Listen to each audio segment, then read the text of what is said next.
Hello beautiful people, let's make croissants. This is what we find in fancy restaurants and hotels. Let's make it at home. In my bowl, I added in milk and I also brought in the yeast and sugar. And we're going to mix all this to combine properly. All the ingredients I used are all at room temperature. We'll mix this yeast to dissolve completely. If you're not sure whether the yeast is still alive, please cover this with your kitchen towel. And now I brought in 1 large egg. I also added a little cinnamon powder. This will give it some flavor, and we'll mix all this also to combine properly. Now I came in with my flour and I also came in with the salt. We'll start mixing this to form a shaggy dough. Except you're using a self-rising flour, it's the yeast that will make your dough to rise. If your yeast is not alive, it's not going to work. If you're not sure whether your yeast is still alive, cover it after mixing it with the milk and sugar. It should bloom after 5 minutes. If it doesn't bloom, please discard it and get another one. And I brought in the butter, and we're going to also mix the butter in. Now I brought this on my work table for easier work, and I also have my scraper handy, and we'll start kneading this.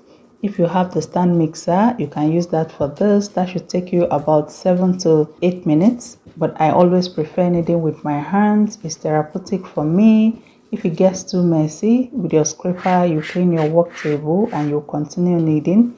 We all use different types of flour. When you start kneading initially, don't be tempted to add in additional flour. If after kneading for 2 minutes and it's still very sticky, add in a couple tablespoons of flour to accommodate it. And if it's too thick, that's if the dough is too strong, you add in a couple tablespoons of water to loosen it up. We'll knead this for about 7 to 10 minutes depending on how good or fast you are with hand kneading, till we'll get it to this point where it's soft and fluffy. Now we'll form this into a ball shape, get it tight and nice. And in my bowl, I added in cooking oil, and I'll bring in the dough. This will help the dough not to stick to the bowl when we are proofing it. And I'll cover this with my plastic wrap. The plastic wrap will help to retain the heat in the dough, and I'll leave it on my counter here for up to 40 minutes to 1 hour because I live in the warm regions. If you live in the cold regions, you'll have to send this to a warm place to proof or until it doubles in size. And this is after 40 minutes. Mine has risen so well. Take away the plastic wrap and I'll transfer this to my work table again. Now I'll deflate the bubbles in the dough, and I'll also form this to a ball shape. Flip it to the other side, and I'll cut this into 4 places. This method of making croissants helps me all the time. It's an easy way out. And I'm going to roll this out. Roll it out in a circular motion.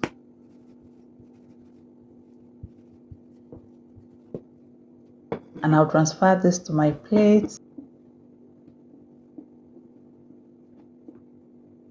I'll apply soft butter on top of this. You can also use margarine if that's what's available to you. Rub it across the dough, and I'll roll out all the other doughs also, and I'll just be placing them one on top of the other. I'll place it, apply the butter again, and bring in the other one. This method of making croissants is very easy and very fast for me. I don't have to go through a lot of processes. We'll wrap this, tuck it in for all the butter to be intact with the dough, and I'll cover this with my plastic wrap again, and I'm going to send this to my fridge for up to 40 minutes. And this is 40 minutes later. The butter has been well absorbed into the dough, and we'll roll this out one more time. We'll roll this dough out as thin as possible in circular motions. And I'm going to cut this out. With each rolled out dough, I'm going to roll it just like you're seeing, and I'll set it in my greased pan. You can use butter, margarine, or cooking spray on your baking pan so that it will be easy for this to come off the tray when you're through baking. I'll cover this with a plastic wrap and my clean kitchen towel, and I'll allow it to sit on my counter here between 1 hour to 1 hour 30 minutes. If you live in the cold regions, You have to send this to a warm place to proof or until it doubles in size. Now I brought in 1 egg and I added in 1 tablespoon of water, and we're going to whisk this nice and well. We'll rub it all over the dough. This will give the croissants a nice and shiny color when it's coming out from the oven. And by now I've started preheating my oven, and we're going to send this to a preheated oven and bake at 190 degrees Celsius between 25 minutes to 30 minutes. Remember, at Glory Homemaker, we give you value for your time. And here they are right out from the oven. This is very crusty on the outside and very soft and buttery inside. We enjoy this maximally, like if we were to be at one of those fancy restaurants. My children were asking, Mommy, would you be making this every day? And of course, I would not be able to. We take it one day at a time. Thank you for watching and see you in my next video.